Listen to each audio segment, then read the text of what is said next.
So here we are at the end of the second day of Automotive Logistics and Supply Chain Global at St. John's Resort. We've just wrapped up a full day of sessions split across multiple streams, covering all kinds of topics: inbound logistics, supply chain strategies, finished vehicle logistics, packaging, after sales and service parts.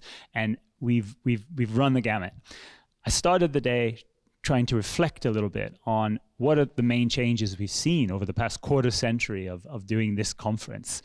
So what did the supply chain look like in the year 2000 compared to today? And the main takeaway really is that it's far more complex, full of longer lead times, and riven with much higher uncertainty. You can't really rely on a frozen production schedule in which you can fix and freeze your logistics network. There was a time when logistics networks were perhaps set for the whole program life cycle of a vehicle. Now they're updated at very least quarterly, increasingly monthly, weekly, and in some cases even daily. And we see that sort of continuous dynamism, continuous optimization, a requirement across all logistics, whether we're talking inbound, finished vehicle logistics, or after-sales logistics.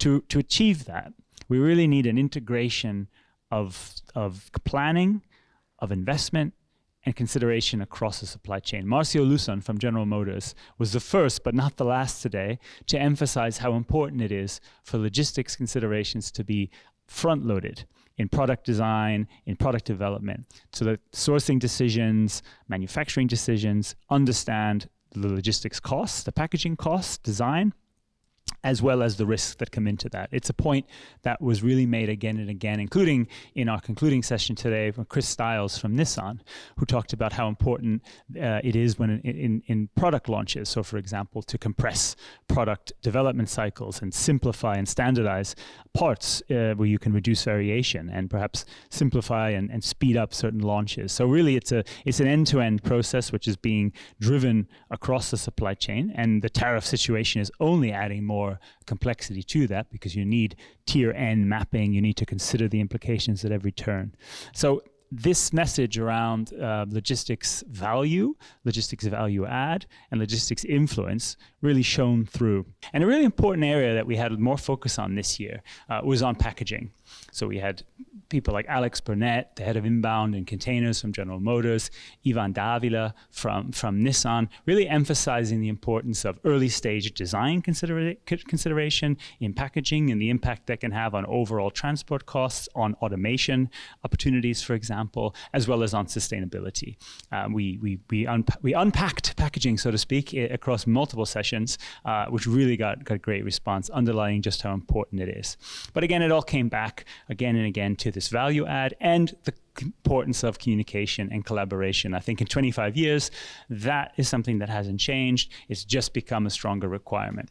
And that's the perfect point of which to move to our Ryder-hosted networking dinner.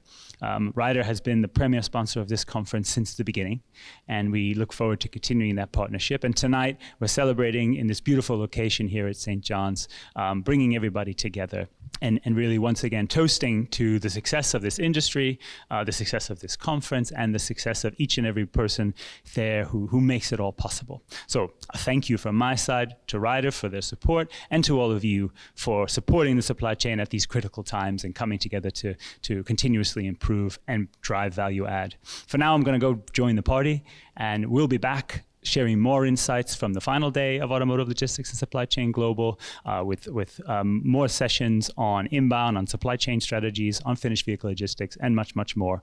Check out our website for more, and we'll be sharing more red sofas with you very soon. Have a great evening.